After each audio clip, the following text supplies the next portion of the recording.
He's a great character. Since you don't want to catch them. So hello to everybody out there. We're about 5 minutes ahead, but I just want to get a little bit of an understanding here. This is the Creating Compelling Characters panel.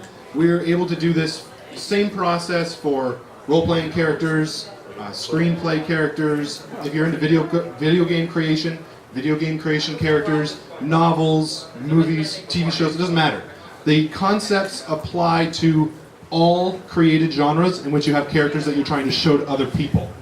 But I am genuinely curious. So I want to know how many people in here are role players, first of all.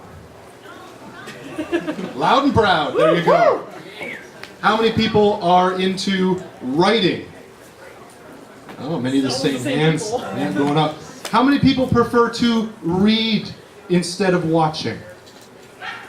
Oh, some literate people in the audience today. How many people enjoy watching rather than reading?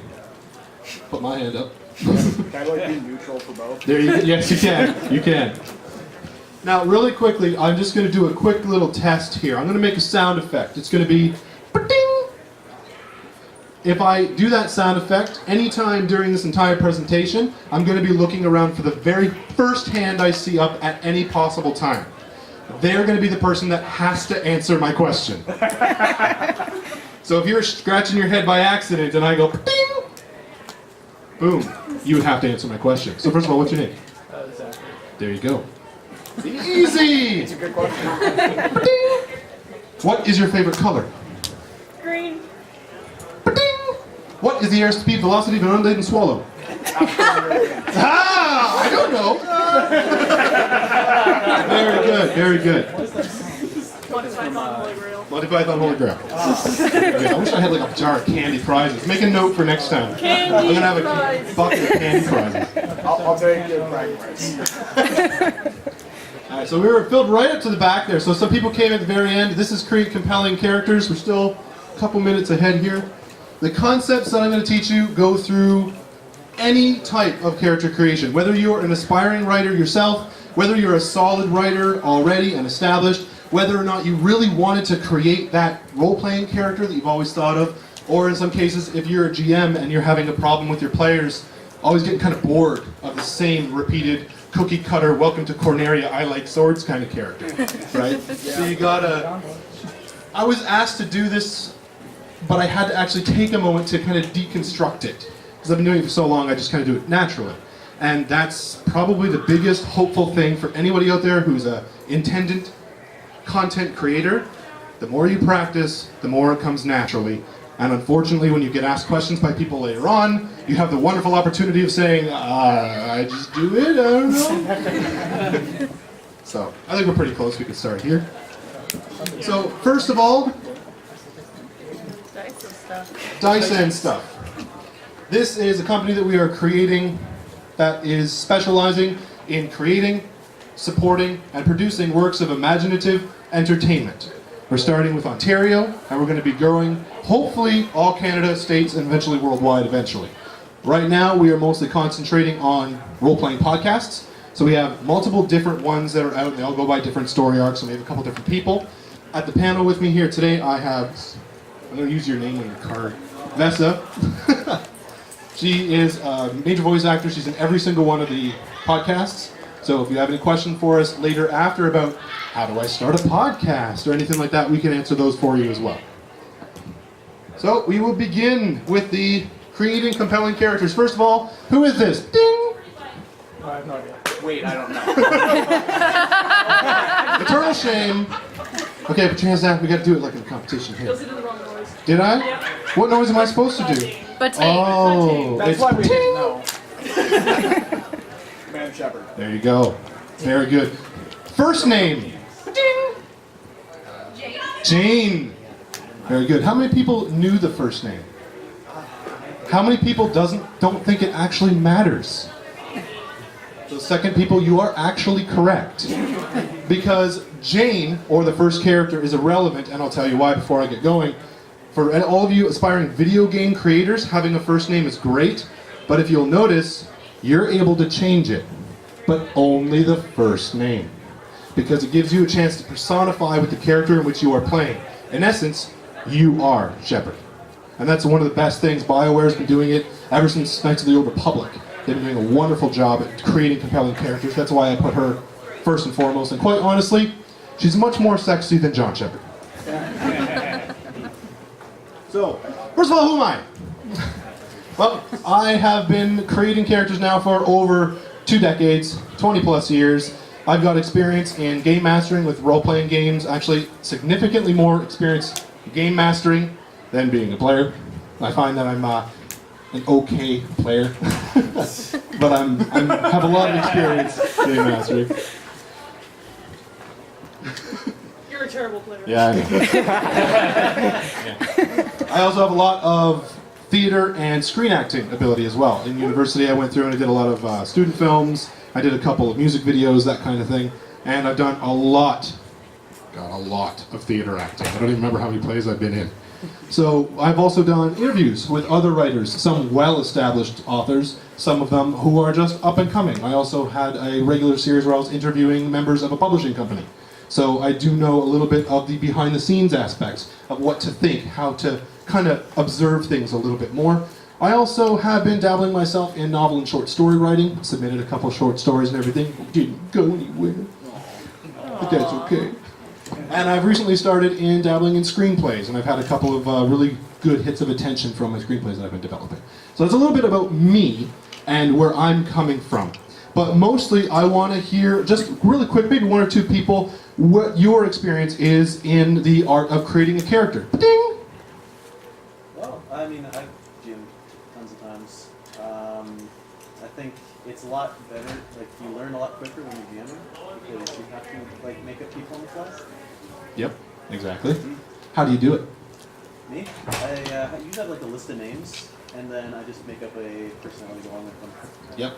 Actually, a friend of ours had a wonderful thing when they graduated university. I'm looking at you, Ann. When they graduated university, they had their graduate book of all the people that graduated with them, and they kept it kind of hidden on the table. And they're like, Ramadan looks at you and says, "Hello, how are you doing today?" And you flip it over and you're like, Judy Smith? Judy Smith, hi, I'm Judy Smith. How you doing? And you just have a name. Quick, easy. Improv. Yeah, pretty much. And another person here, just in the room, ready for it. Ready. I'm looking right at you. Ready, badoo. Close, ba-ding. Oh, ready. Well, I write a lot of books. I'm still waiting to publish, but I find it's really hard to create a character that is like unique and isn't repetitive. That has been in like books again and again. Yep, that's very true. It's one of the most difficult parts of writers. A lot of people say that writers, and to a point actors, but writers are professional thieves. And they have to be very good at it. William Shakespeare stole 90% of his work and nobody cares. Because they don't even remember who he took it from. But the characters that really stand out for you could have 2 movies, and I'll give you an example really quickly. Alien, Ridley Scott's Alien, compared to, and I don't even remember the name of the other movie, but they're almost shot for shot identical. And no one remembers this one, but Ridley Scott did. But when he rewrote it with Ellen Ripley as such a strong, powerful character. You relate to her much more than, I don't know, Jim, the guy in the other one. So the characters can really sell that. They can really make themselves fresh. So while you're all here, what is a compelling character? Like, what's the definition? Well, a character in your story who is driven and believable. They have to be driven and believable. In the case of Jane Shepard, is it believable that a character like that exists in the universe somewhere, even today? Ding! You have to answer. Say yes and no. Yes to her character development and what actually her does, but then the crazy tech, and then she pretty much becomes a cyborg. That part's where you come with. Absolutely, yeah. There's no Lazarus Project yet. Looking at you. And then they have to hold your audience's attention as they care about the character's outcomes. When you read a book and a character that you love and adore, you flip the page and they got shot or they die, you go, ah! No! Anyone that page out of the book, but you really don't want to do that. That's Because exactly my game. you're invested, you care about them, you care about their outcome. And then finally, they're not static. What is static? Static means ding. It means that they're just kind of dull and flat. Sometimes it'll come off of stereotypes, like for example, the evil stepmother. You don't really care about her because she's just based on stereotypes and she has no personality of her own. Exactly, but I'm going to challenge that question.